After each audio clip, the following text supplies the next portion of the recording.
Welcome to my YouTube channel Guru Gyan भाई Arun sir. मेरे प्रिय छात्रों, आप सभी का मेरी इस क्लास में बहुत बहुत स्वागत है। मैं आशा करता हूँ कि आप सभी विद्यार्थी स्वस्थ होंगे, खुश होंगे, ऊर्जावान होंगे और मन लगाकर पढ़ रहे होंगे। आइए, मैंने अंग्रेजी का एक मुख्य टॉपिक लिया है जिसका मैंने नाम रखा है use of article. Use of article, article जिसको हिंदी में बोलते हैं उपपद, इसका प्रयोग कहाँ और कब और कैसे करना है मैं इस वीडियो में बताऊंगा। उसके पहले मेरे प्रिय छात्रों, आपको एक काम करना है कि जिन लोगों ने अभी तक मेरे वीडियो को सब्सक्राइब नहीं किया है, कृपया मेरे वीडियो को सब्सक्राइब कर लें, लाइक कर दें, शेयर करें। इससे मेरा मनोबल बहुत बढ़ता है, यही मैं आशा करता हूँ। आइए, मैं आर्टिकल्स के बारे में समझाता हूँ। नोट मैंने लिखा है कि अंग्रेजी भाषा में कुल 3 आर्टिकल्स होते हैं। अंग्रेजी भाषा में कुल 3 आर्टिकल्स होते हैं, ए, एन, द। आपने पहले पढ़ा होगा, आज बहुत अच्छे ढंग से पढ़ना है। तो ए, एन, द, तुम्हारा जो आर्टिकल का डर है आज से समाप्त हो जाएगा। ठीक है, तो ए, एन, द को मैंने 2 भागों में बांटा है। ए, एन को एक साथ रखा है, द को हमने अलग रखा है। तो ए, एन को कहा जाता है indefinite article. A, an, the को, ये जो ए, एन है, ए, एन को कहते हैं इनडेफिनिट आर्टिकल, यानी अनिश्चित उपपद। ये अनिश्चित संज्ञाओं से पहले आते हैं। और दूसरा नंबर जो है द, ये है डेफिनिट आर्टिकल, जो कि निश्चित संज्ञाओं से पहले आता है। ए, एन अनिश्चित संज्ञाओं से पहले आता है और द निश्चित संज्ञाओं से पहले आता है। आइए देखिएगा। और देखिए छात्रों, मैंने नोट किया हुआ है बोर्ड में, ए, एन का हिंदी अर्थ कोई होता है। अभी तक आप शायद उसका हिंदी अर्थ एक के अर्थ में करते थे, लेकिन एक कोई अनिश्चित चीज़ है। एक क्या है? एक अनिश्चित चीज़ है, लेकिन कोई का अर्थ होता है। इसका प्रयोग कब करना है? कह रहा कि यह एक वचन की जातिवाचक, यानी जातिवाचक को अंग्रेजी बोलते हैं कॉमन नाउन, से पहले आता है। यानी इसका प्रयोग एक वचन की कॉमन नाउन से पहले किया जाता है। एग्जाम्पल मैंने लिया है, आ बॉय, यानी कोई लड़का, आ गर्ल कोई लड़की, आ पेन कोई पेन, आ चेयर कोई कुर्सी, यानी अनिश्चित है, कोई निश्चित नहीं है। मैंने और इसके बारे में लिखा है कि जिन संज्ञाओं का हिंदी उच्चारण स्वर से ना हो, हिंदी स्वर जानते हो, छोटा, बड़ा, छोटी, बड़ी, ये हिंदी स्वर है। कह रहा जिन संज्ञाओं का हिंदी उच्चारण स्वर से ना हो, उनसे पहले ए का प्रयोग करते हैं। लेकिन याद रहे, अनिश्चित नाउन होने पर, ये विशेष याद रखना कि अनिश्चित नाउन होने पर ही हमें आ का प्रयोग करना है। देखिए, अब मैंने एन का प्रयोग लिया है। एन का प्रयोग कब करना है? जिन नाउन्स का उच्चारण हिंदी के स्वरों से हो, यानी जो भी संज्ञाएं हैं, जो भी इंग्लिश वर्ड हैं, यदि उनका उच्चारण हिंदी में किया जाए और उनका उच्चारण हिंदी के स्वरों से हो, तो उनसे पहले एन का प्रयोग करते हैं।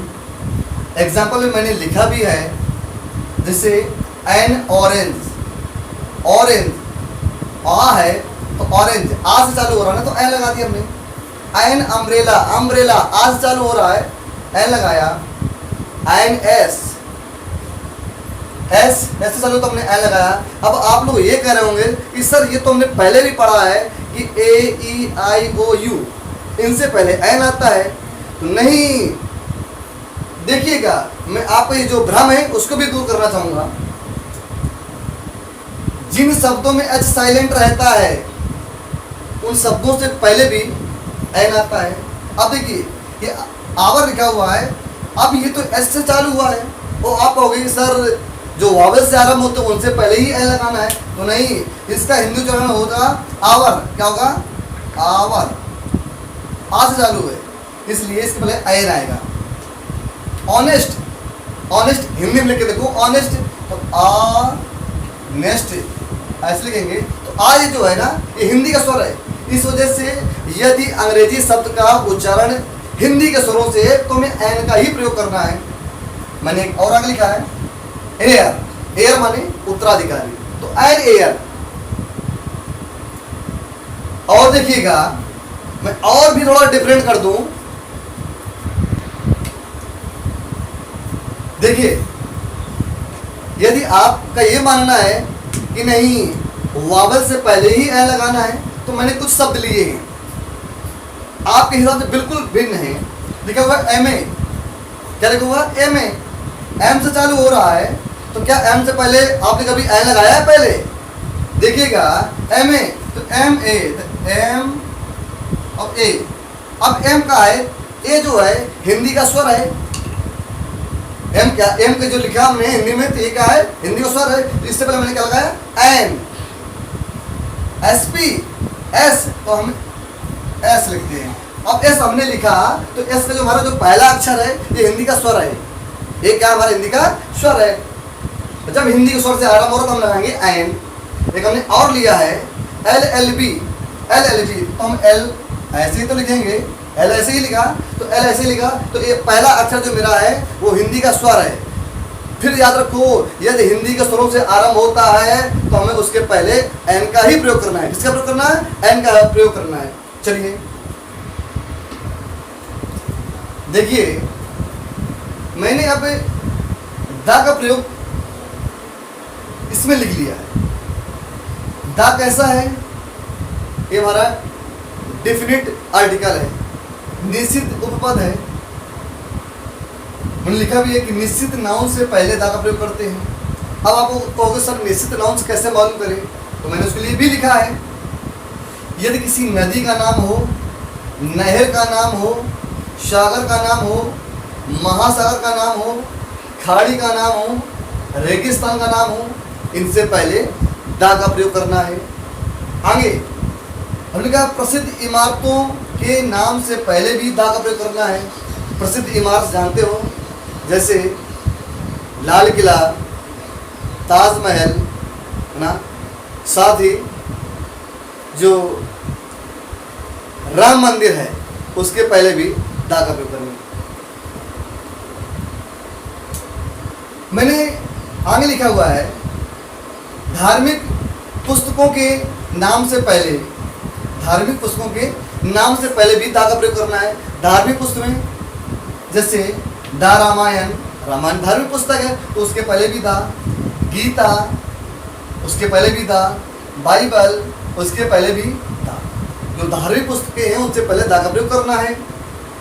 मैंने वो लिखा है कि जो वस्तुएं जो संसार में एक ही हो, पूरे वर्ल्ड में एक ही हो, उनसे पहले भी दा का प्रयोग करना है।